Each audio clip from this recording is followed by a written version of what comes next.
Hey YouTube, today I'm going to share a little story with you about how I acquired this particular firearm. But before we get started, I'm going to show you there's nothing in this revolver and we are clear to make this video. So what do we have here? We have a Smith and Wesson 586 4-inch pre-lock 357 Magnum.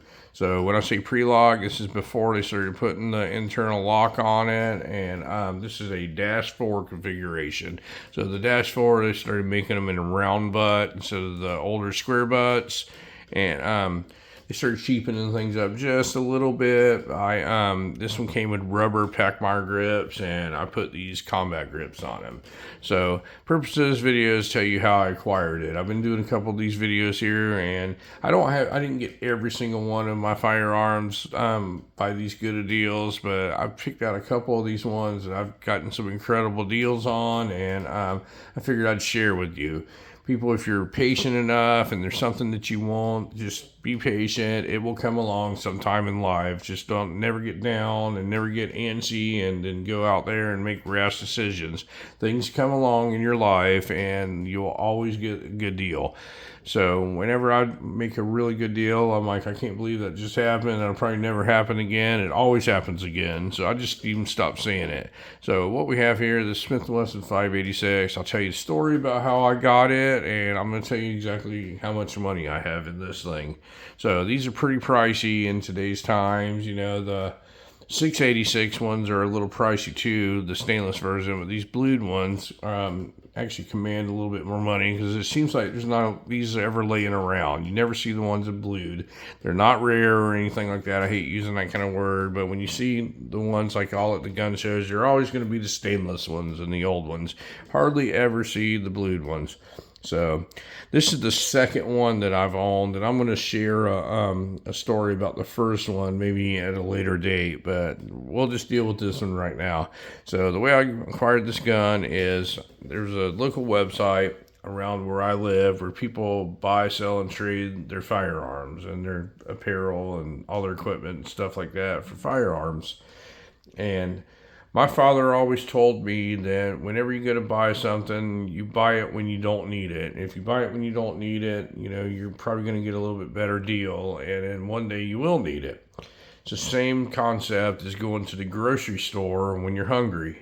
If you're starving to death and you haven't eaten all day, it's a real bad time to go to the grocery store. You're going to make bad decisions. You're going to overspend and on stuff that you probably shouldn't be buying, and you're probably going to skip the stuff that you should be buying. You know, instead of doing the monthly or weekly grocery store trip, you know, like you have a routine, don't go to the grocery store on a rash decision when you're hungry.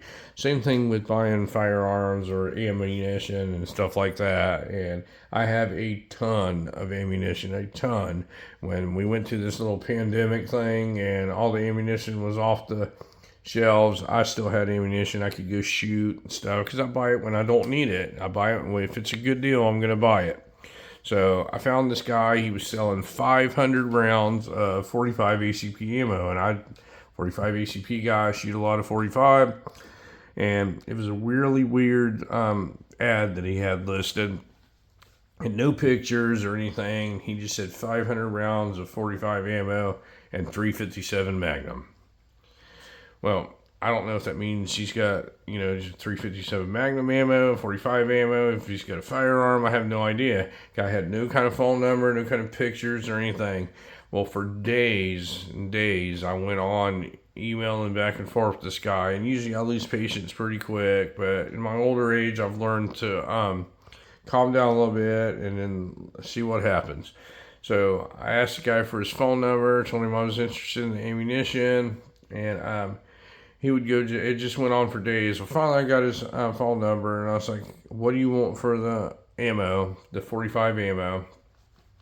And he goes, make me an offer. I want it gone. I need to sell it.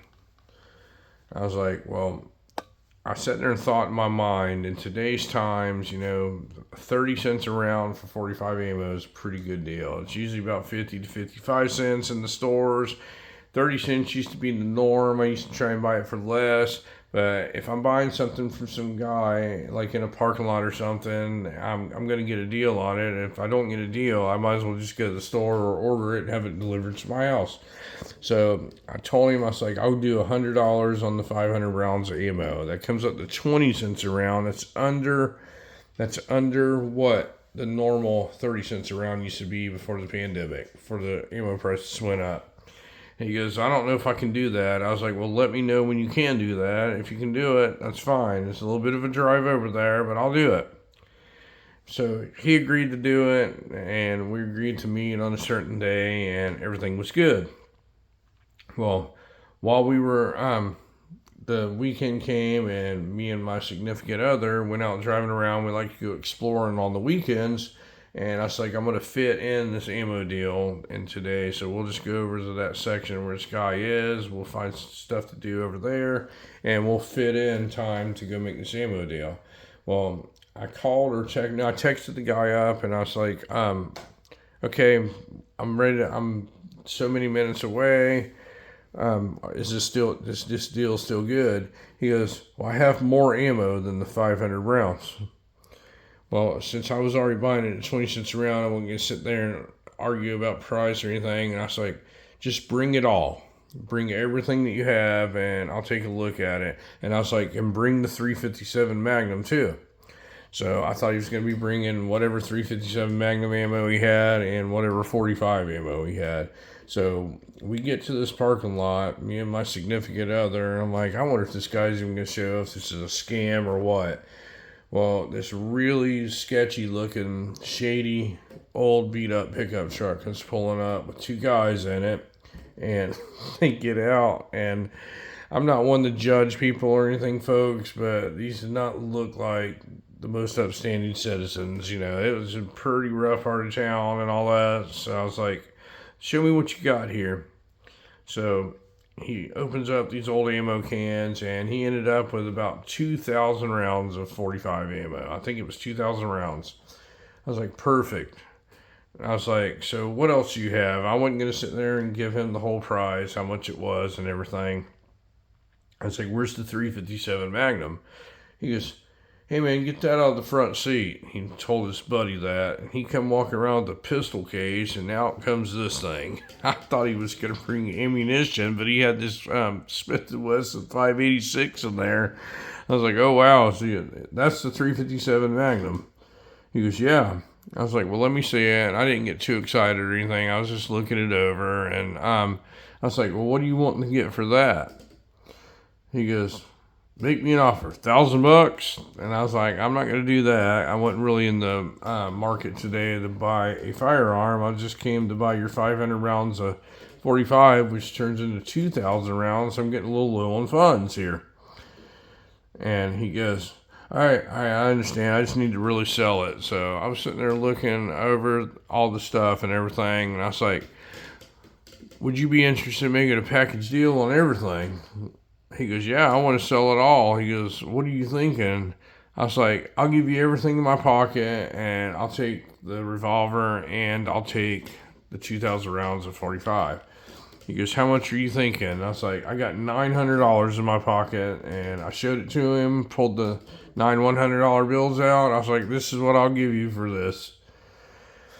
He's like, I don't know if I can do that. I was going to give you, I wanted $1,000 for the gun. I was like, I understand. I just don't have it. You know, I didn't know you were going to have this much ammunition. This is how much I have. I understand if you don't do it. It's fine. I was in the market for one anyway. But if you want it, I have cash right now. And you displayed to me that you really need to sell the stuff. And I have $900 right now. You don't have to worry about marketing it, taking phone calls, or whatever. He goes, all right, I'll do it. And I was like, wow, I can't believe this guy just did that. And he's going to take $900 for that. And he goes, give him that other ammo too. He was telling his friend that as we're loading it up. We had like 2 boxes of 38 Special and 2 boxes of 357 Magnum. So that's another 200 rounds of ammo that I got. So basically I got 2,200 rounds of ammo and this gun for $500 or $900. So if you really do all the math and everything, and if you do it at like the the old rate of 30 cents a round. You know, probably have, and you take out the price of the ammo, I have about $500 in this gun. But if you do it like the way that I like to buy things, I buy it at 20 cents a round or whatever. Really, realistically, I have about $400 in this gun, which is the price of a used Glock. Now, keep that in mind. I'll have another video to make about another 5.86 and a Glock. But I ended up buying this gun for around between $400 and $500 is what I have invested in it, and it had the rubber Pacmar grips. It came from the factory. It was just in some crappy plastic pistol box, and I have several sets of grips, Colt and Smith and Wesson grips at my house, and I happen to have a set of combat grips that were for a round butt. I stuck it right on here, and I did nothing else to this thing, and this is how this gun looks. It is gorgeous. The bluing's perfect on it. There's no wear marks on the end. Usually you look on the end of them for putting them in a holster, and they'll start wearing out and stuff, especially from something that's 30 years old or so. It's going to have some wear. This one does not. It's remarkable that the vehicle that thing came out of, that this thing was this well taken care of. Now, a lot of people are going to ask, how do you know it's not stolen?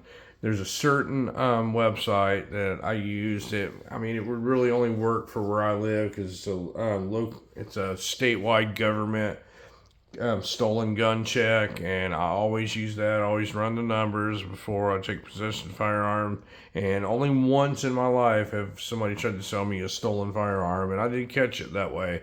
But gun's not stolen. I don't know where the guy got it from. I don't know what his story was. I'm not going to judge his character or anything. I'm just telling you it looked like a pretty shady deal. But in the end of the day, I came out with a $400 to $500 pre-lock 5.86, and I got a whole bunch of 45 ammo out of the guy that day. And if you ask me if I ripped him off, I just made him an offer, and that is literally all the cash I had in my pocket at the time, because I was just planning on buying that ammunition, and all he had to do was say no. I would have said no if somebody offered me that for it, but that's what it took, and that is my story about how I acquired this 5.86-4. But if anybody's got any other cool stories, if you ran into some remarkable deal or so, I'm trying to share a couple of them here over the near future about some of the stuff that I've pulled off and was able to get. But anyway, folks, let me know what you think about my $400 Smith and Wesson 5.86. Let me know if you've ran into a similar deal like that. And thank you very much for watching my video today. And you folks have a great day.